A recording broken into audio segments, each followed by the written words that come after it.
À une époque où le monde romain considérait les chrétiens comme une secte dangereuse et inculte, un homme appelé Luc a pris la plume et a changé à jamais la façon dont l'humanité allait connaître Jésus-Christ.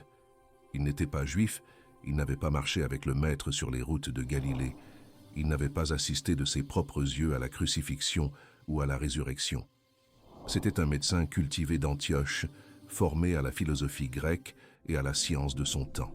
Et c'est précisément cet étranger, ce païen qui n'avait jamais mis les pieds sur le sol juif du vivant de Jésus, qui a écrit les pages les plus tendrement humaines sur le Fils de Dieu. Luc ne s'est pas contenté d'écrire un évangile. Il a écrit la plus grande partie du Nouveau Testament en termes de longueur, dépassant même saint Paul en nombre de mots. Son évangile et les actes des apôtres forment ensemble une œuvre monumentale qui allie précision historique, sensibilité littéraire et profondeur théologique d'une manière unique dans les Écritures.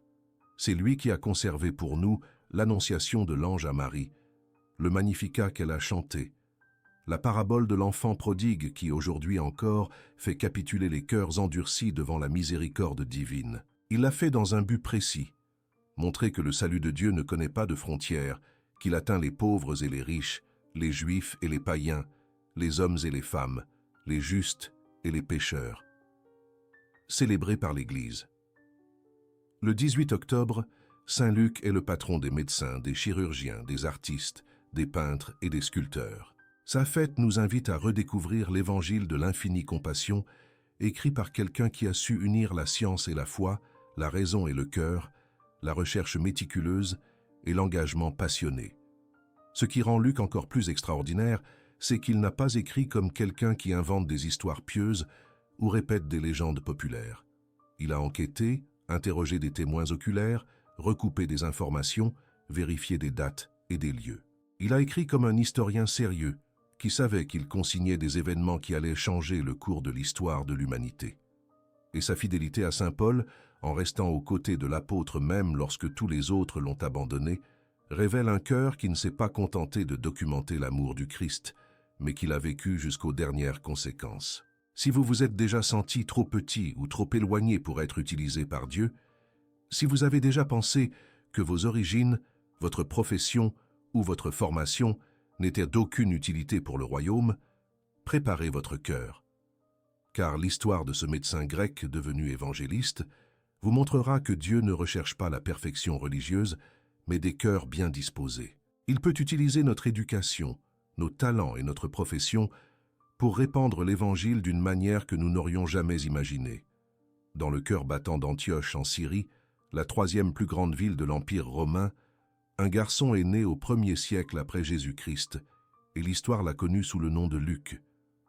Rien dans son berceau ne laissait présager le destin extraordinaire qui l'attendait. Il n'était pas issu d'une lignée sacerdotale juive, il n'avait pas d'ancêtres qui conservaient les Écritures sacrées.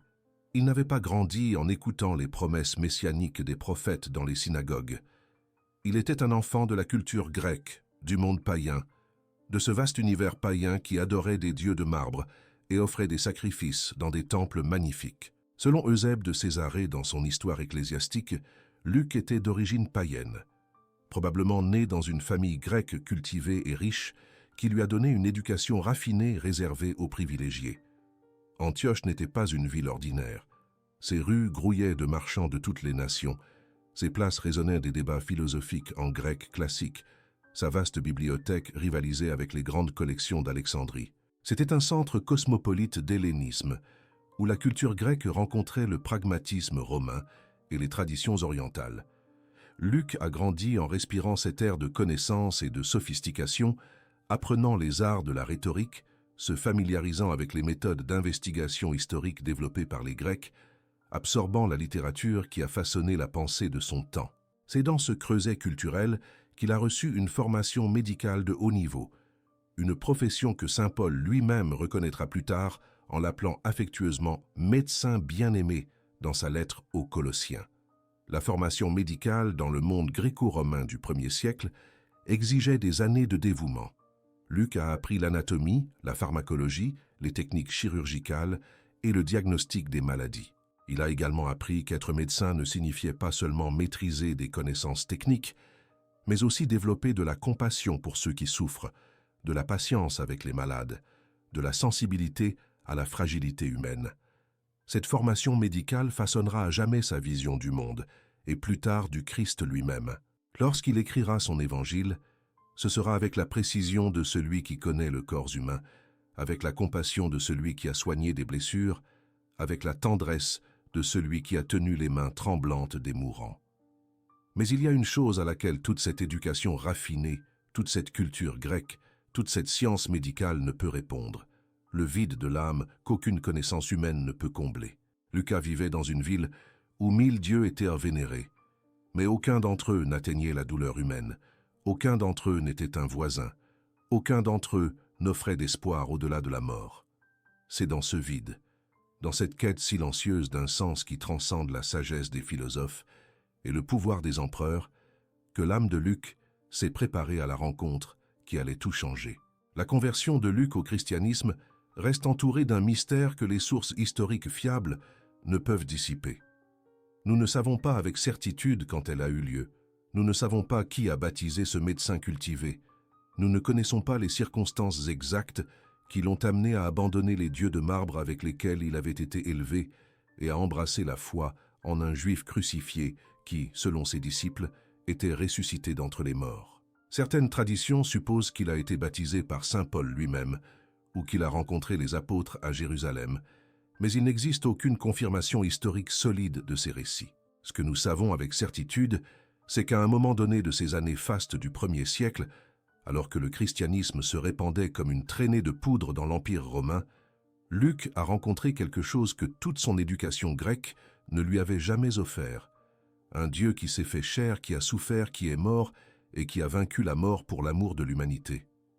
Antioche, sa ville natale, était devenue l'un des centres les plus vibrants du christianisme naissant. C'est là que les disciples de Jésus ont été appelés chrétiens pour la première fois, comme l'indique le livre des Actes des Apôtres au chapitre 11, verset 26. C'est à Antioche que les disciples furent appelés chrétiens pour la première fois. La communauté avait été fondée par saint Paul et Barnabé, et saint Pierre lui-même en avait été le premier évêque avant de partir pour Rome.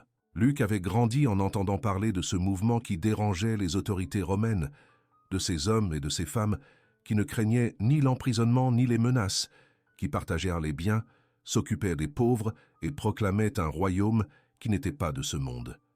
Et à un moment donné, le cœur de ce médecin qui soignait les corps malades a reconnu qu'il existait une maladie plus profonde qu'aucun remède humain ne pouvait guérir: la séparation de l'âme de son Créateur. La conversion de Luc n'a pas été un simple changement d'opinion religieuse ou une adhésion intellectuelle à une nouvelle philosophie. C'est une rencontre transformatrice qui a bouleversé sa vie.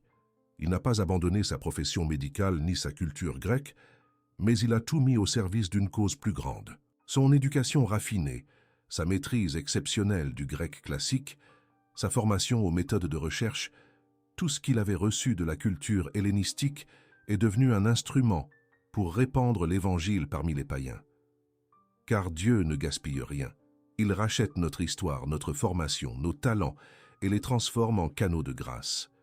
Ce que nous savons avec une certitude absolue, confirmée par saint Paul lui-même dans sa lettre aux Colossiens, c'est que Luc n'était pas juif. Lorsque Paul énumère ses collaborateurs au chapitre 4, versets 10 et 11, il mentionne séparément les circoncis, c'est-à-dire les juifs convertis, sans inclure Luc parmi eux. Puis au verset 14, il mentionne Luc, le médecin bien-aimé, comme quelqu'un d'une autre origine. Cette distinction fait de lui le seul auteur païen de tout le Nouveau Testament, le seul qui ne soit pas issu de la tradition juive, mais qui ait embrassé la foi en Christ avec une passion qui surpasse celle de nombreux membres du peuple élu. La première rencontre documentée entre Luc et saint Paul a eu lieu vers l'an 51 après Jésus-Christ, dans la ville portuaire de Troas, et ce moment allait changer à jamais le cours de la vie de l'évangéliste médecin. Paul en était à son 2e voyage missionnaire, portant sur ses épaules le poids de l'apport de l'Évangile aux païens, faisant face à une opposition féroce de la part des autorités romaines et des Juifs qui n'acceptaient pas que le salut soit également offert aux incirconcis. C'est là, à ce carrefour entre l'Asie et l'Europe, que Luc a pris la décision qui allait définir son destin. Il suivrait Paul, devenant le compagnon de ses voyages missionnaires et le témoin oculaire des premiers pas de l'Église naissante.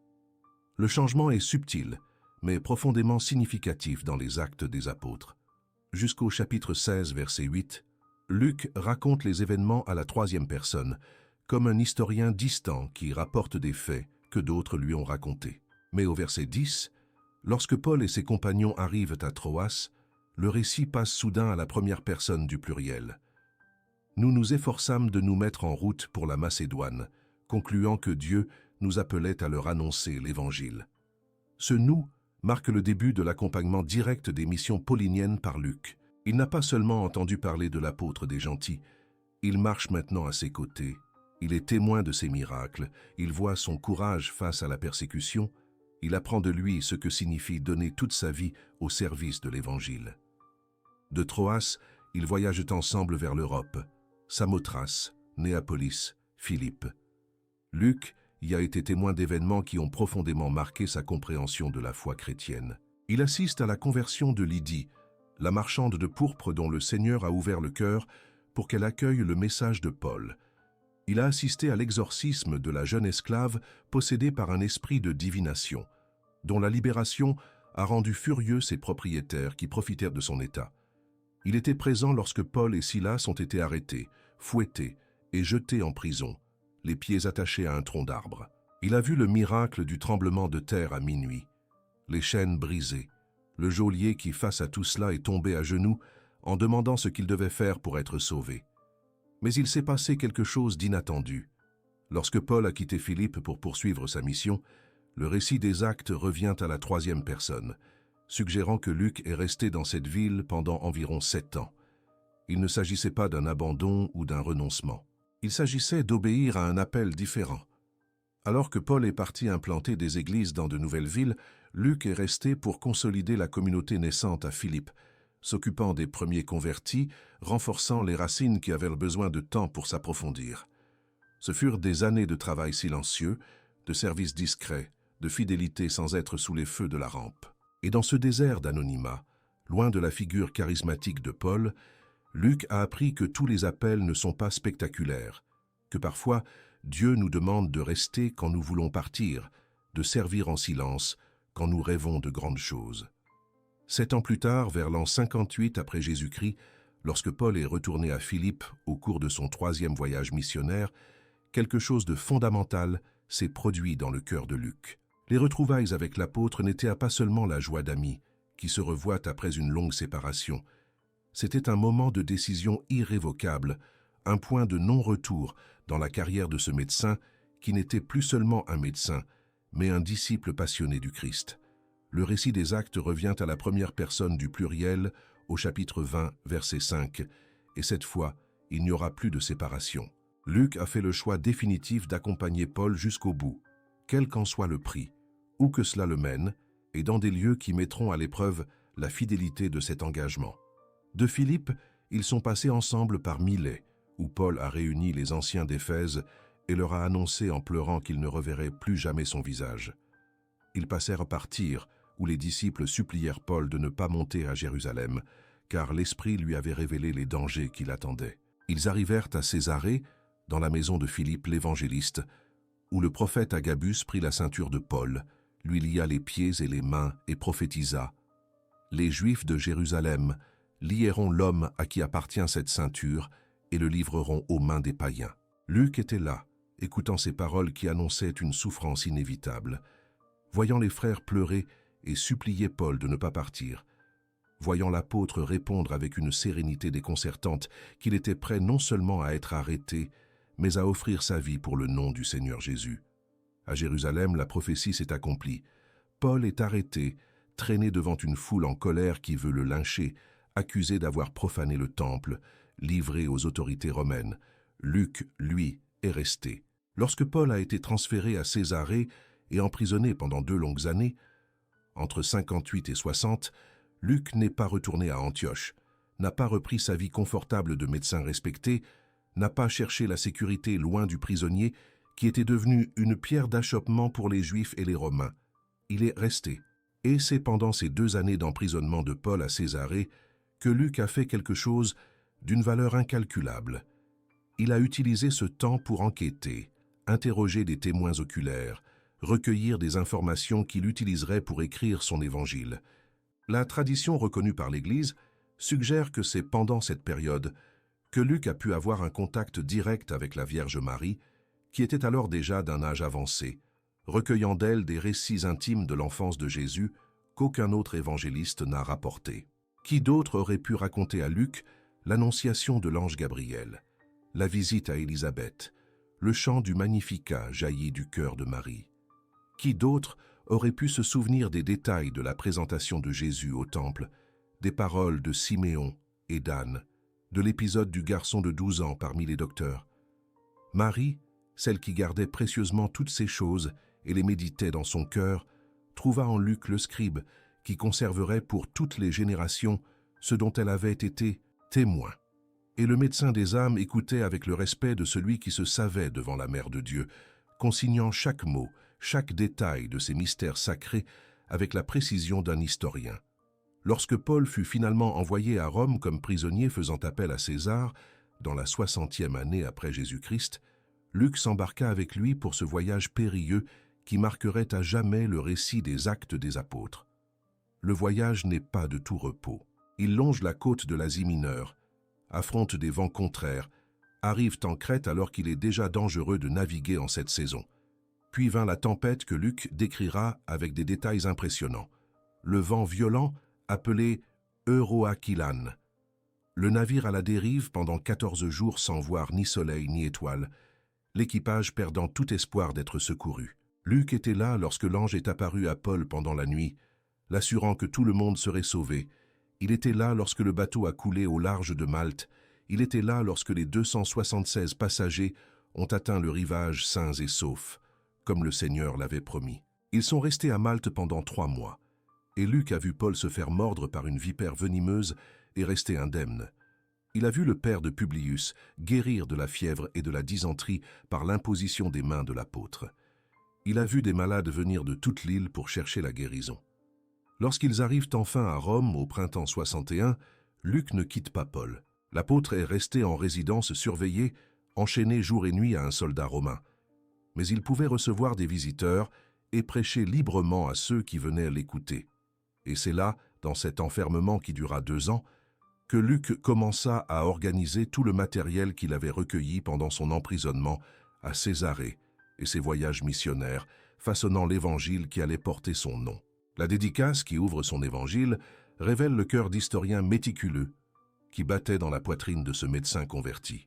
Dans le premier chapitre, au verset 1 à 4, Luc écrit « Puisque beaucoup se sont efforcés de faire le récit des événements qui se sont passés parmi nous, tels qu'ils nous ont été transmis par ceux qui, dès le commencement, ont été témoins oculaires et ministres de la parole, il m'a semblé bon à moi aussi, après avoir tout examiné avec soin depuis le commencement, de t'écrire un récit en règle, très excellent Théophile, afin que tu puisses connaître la solidité des enseignements que tu as reçus. Ces paroles n'étaient pas de la fausse modestie ou de la rhétorique vide de sens. Luc a vraiment tout examiné avec soin, recoupé les informations, interrogé les témoins, vérifié les dates et les lieux, avec une rigueur que les historiens modernes reconnaissent et respectent. Le résultat est une œuvre sans équivalent dans les Écritures. Luc n'a pas seulement rapporté les événements de la vie de Jésus, mais il l'a fait d'une manière qui révèle le cœur miséricordieux de Dieu d'une manière unique. Il a conservé 6 miracles qu'aucun autre évangéliste n'a mentionnés. Il a enregistré 18 paraboles uniques, dont certaines des plus aimées et les plus puissantes de tout l'Évangile.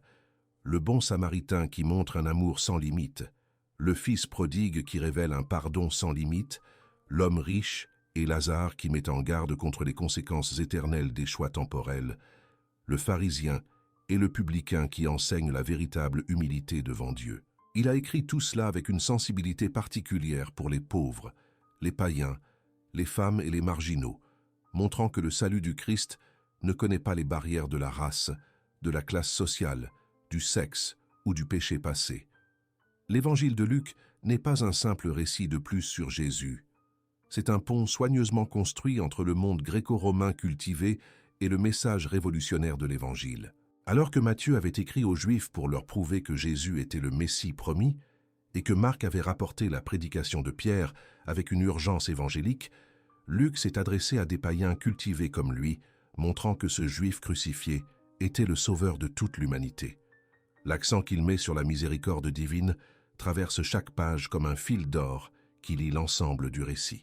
C'est Luc qui conserve Jésus pleurant sur Jérusalem, pardonnant à ceux qui l'ont crucifié sur la croix, accueillant au dernier moment le voleur repenti. C'est lui qui montre le Christ mangeant avec les publicains et les pécheurs, touchant les lépreux, élevant les femmes à la dignité de disciples, transformant Zachée par sa simple présence dans sa maison. Mais Luc ne s'est pas arrêté à l'Évangile. Son deuxième volume, Les Actes des Apôtres, poursuit le récit en montrant comment ce petit groupe de Galiléens effrayés est devenu un mouvement qui a bouleversé le monde. Au chapitre 1, verset 1, il relie explicitement les deux ouvrages. Dans le premier livre, Ô Théophile, j'ai raconté tout ce que Jésus a commencé à faire et à enseigner. Le mot « commença » révèle la théologie profonde de Luc. Jésus n'a pas cessé d'agir lorsqu'il est monté au ciel, il continue d'agir à travers son Église par la puissance de l'Esprit Saint. C'est pourquoi les actes sont appelés l'Évangile du Saint-Esprit, car ils relatent la manifestation constante de la troisième personne de la Trinité depuis la Pentecôte jusqu'aux extrémités de la terre. L'exactitude historique de Luc impressionne même les érudits sceptiques. Il mentionne correctement des dizaines d'autorités romaines, des titres politiques propres à chaque région, de minuscules détails géographiques. L'archéologue William Ramsay a commencé ses fouilles en Asie mineure, en étant convaincu que les Actes étaient un ouvrage du IIe siècle, truffé d'inexactitudes. Après des années de recherche, il se convertit au christianisme et déclare que Luc est l'un des plus grands historiens de l'Antiquité. Adolphe von Harnack, un autre érudit initialement sceptique, a conclu que Luc était un témoin oculaire fiable qui avait écrit au 1er siècle. L'archéologie continue de confirmer des détails que Luc a consignés il y a 2000 ans. Des inscriptions mentionnant Éraste, trésorier de Corinthe, la preuve que Lysanias était tétrarque d'Abilène exactement à l'endroit où Luc le place, la preuve des titres officiels spécifiques qu'il utilise pour chaque région. Mais l'héritage de Luc transcende l'exactitude historique. Sa plus grande contribution a été de montrer l'universalité radicale de l'Évangile. Dans son Évangile, la généalogie de Jésus ne s'arrête pas à Abraham comme dans Matthieu, mais remonte jusqu'à Adam, le père de toute l'humanité. Jésus loue la foi du centurion romain, guérit 10 lépreux et un seul samaritain revient pour les remercier. Rappelle qu'Élie a été envoyé à la veuve de Zaréphath et qu'Élisée a guéri le Syrien Naaman, tous deux des païens. Luc rapporte que les femmes jouent un rôle de premier plan. Marie-Madeleine, Jeanne, Suzanne qui ont soutenu Jésus avec leurs biens, Marthe et Marie chez qui il a séjourné, la veuve de Naïn dont le fils est ressuscité, la pécheresse pardonnée qui a oint ses pieds de ses larmes. Pour un monde qui marginalisait les femmes, les pauvres et les étrangers, l'évangile de Luc était un discours révolutionnaire enveloppé dans une prose élégante, proclamant qu'en Christ, il n'y a ni juif ni grec, ni esclave ni libre, ni homme ni femme. La fidélité de Luc à Paul a atteint son apogée la plus émouvante dans les derniers jours de l'apôtre. Lorsque Paul écrit sa deuxième lettre à Timothée, il ressent déjà la proximité de son dernier témoignage et consigne des paroles qui révèlent la solitude de ses derniers instants et la grandeur d'une amitié qui a résisté à tout. Au chapitre 4, verset 11, il écrit avec une simplicité déchirante « Seul Luc est avec moi. Tous les autres étaient en partie, certains par mission, d'autres par peur, un par amour du monde présent. Mais Luc est resté. » Le médecin qui, des décennies auparavant, avait décidé de suivre cet apôtre controversé est resté fidèle alors que la fidélité était coûteuse, alors qu'être aux côtés de Paul signifiait partager son danger, alors qu'il était si facile de trouver des excuses pour partir. Cette fidélité nous enseigne quelque chose de fondamental sur ce que signifie aimer vraiment. Combien d'entre nous ne restent aux côtés de l'être aimé que tant que c'est pratique, tant que cela apporte des avantages, tant que cela ne coûte pas cher. Luc nous montre un amour qui n'abandonne pas quand les tempêtes arrivent, qui n'abandonne pas quand tous les autres le font, qui reste même quand il n'y a plus rien à gagner, sauf le privilège d'être là. Si vous avez quelqu'un dans votre vie qui traverse une vallée sombre, quelqu'un que tout le monde a abandonné, quelqu'un dont la compagnie est devenue gênante ou dangereuse, Luc vous invite à rester. Car parfois, La plus grande mission que Dieu nous confie n'est pas de prêcher aux foules, mais de rester aux côtés de quelqu'un qui en a le plus besoin. L'histoire de Luc nous interpelle également sur la manière dont nous utilisons nos talents et notre formation. Luc était un médecin instruit. Il maîtrisait le grec classique. Il connaissait la philosophie et la rhétorique. Il aurait pu utiliser tout cela pour mener une brillante carrière, accumuler des richesses et acquérir un certain prestige social. Mais lorsqu'il a rencontré le Christ, il a mis tout cela au service du royaume. Sa médecine est devenue un instrument de compassion. Son éducation un pont pour que l'Évangile atteigne les intellectuels grecs. Sa maîtrise de la langue nous a conservé les plus belles paroles sur la miséricorde divine. Dieu ne nous demande pas de mépriser notre profession, nos études, nos talents naturels.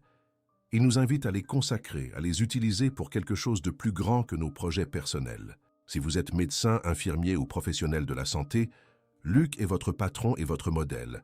Il vous montre que la guérison des corps peut être un ministère sacré lorsqu'elle est effectuée avec la compassion du Christ. Que chaque patient est une image de Dieu qui mérite la dignité. Que parfois, la plus grande guérison que nous offrons n'est pas celle du corps, mais celle de l'âme qui reconnaît qu'elle est aimée. Si vous êtes artiste, écrivain, peintre ou sculpteur, Luc intercède également pour vous. La tradition reconnaît en lui le premier iconographe, celui qui aurait peint les premières images de Marie et des apôtres, utilisant l'art pour rendre visible l'invisible, pour communiquer des vérités que les mots seuls ne peuvent atteindre. Mais surtout, Luc nous enseigne qu'il n'est jamais trop tard, que notre origine ne nous définit pas, que Dieu peut se servir de tous ceux qui le veulent. Il était un païen dans un mouvement juif, un étranger écrivant sur les promesses faites à Israël, un médecin grec racontant l'histoire d'un charpentier juif. Et il est devenu l'auteur de la plus grande partie du Nouveau Testament. Maintenant, apportez à Dieu ce qui pèse sur votre cœur, ce rêve qui semble impossible, cette vocation que vous pensez avoir perdue, ce talent que vous jugez trop petit pour être utile. Par l'intercession de Saint Luc, demandez la grâce de mettre tout ce que vous êtes et tout ce que vous avez au service du Christ, confiant qu'il peut utiliser même ce qui semble insignifiant pour accomplir des desseins éternels. Après le dernier témoignage de Paul, vers l'an 64 ou 67 après Jésus-Christ, Luc a poursuivi sa mission, portant l'évangile qu'il avait écrit dans des régions de plus en plus éloignées. Les traditions indiquent qu'il a prêché en Achaïe, en Libye, en Égypte, en Thébaïde, en Macédoine, en Dalmatie et en Italie, mais les documents sont imprécis et nous ne pouvons pas confirmer tous ces lieux avec certitude. Ce que nous savons, c'est que ce médecin converti ne s'est pas retiré de sa mission. Il n'a pas gardé pour lui le trésor qu'il avait reçu. La tradition la plus ancienne, largement acceptée par l'Église, nous apprend que Luc a vécu jusqu'à l'âge avancé de 84 ans, date à laquelle il est mort de cause naturelle dans la ville de Thèbes, dans la région de la Grèce. Certaines sources apocryphes postérieures, du IVe au VIe siècle, affirment qu'il a été martyrisé, pendu à un olivier ou décapité, mais l'Église catholique ne le reconnaît pas officiellement comme martyr. Son véritable martyr est d'une autre nature, le don quotidien de toute sa vie au service de l'Évangile, la fidélité persévérante au fil des décennies, le témoignage silencieux de celui qui reste fidèle quand il n'y a ni projecteur ni applaudissements.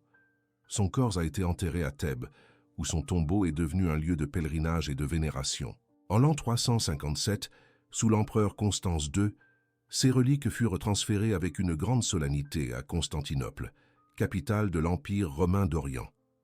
Elles y sont restées pendant des siècles, jusqu'à ce que, avant l'an 1187, elles soient transportées à Padoue, en Italie, où elles reposent encore aujourd'hui dans la basilique Sainte-Justine. En 1992, des tests scientifiques modernes utilisant le carbone 14 et l'analyse ADN ont confirmé que les restes conservés à Padoue sont compatibles avec un homme âgé d'origine syrienne ayant vécu au 1er ou au 2e siècle. La même année, dans un geste œcuménique de réconciliation entre catholiques et orthodoxes, un fragment de côte a été restitué à Thèbes, revenant ainsi sur la terre qui avait accueilli ses premiers restes. Mais le véritable héritage de Luc n'est pas conservé dans des reliquaires dorés ou des églises majestueuses. Il est vivant chaque fois que quelqu'un ouvre l'Évangile et lit l'histoire du Fils prodigue accueilli par son Père miséricordieux. Il est présent lorsqu'un cœur endurci se brise devant le pardon offert au voleur crucifié à côté de Jésus. Elle résonne lorsque quelqu'un découvre que Dieu n'est pas venu appeler les justes, mais les pécheurs à se repentir. Il palpite lorsque nous réalisons que le salut n'est pas le privilège de quelques élus, mais une invitation universelle adressée à toute l'humanité. Luc nous a enseigné qu'être disciple du Christ n'exige pas la perfection religieuse, mais un cœur bien disposé. Que Dieu peut utiliser notre profession, notre culture et notre éducation comme instrument d'évangélisation. Que la vraie fidélité ne se prouve pas dans les moments de gloire, mais en restant quand tout le monde s'en va. Que l'examen attentif de la vérité ne contredit pas la foi, mais la renforce. Que bien écrire, penser clairement et communiquer magnifiquement peuvent être des formes d'adoration lorsqu'elles sont mises au service de l'Évangile. Prions maintenant pour l'intercession de ce saint extraordinaire.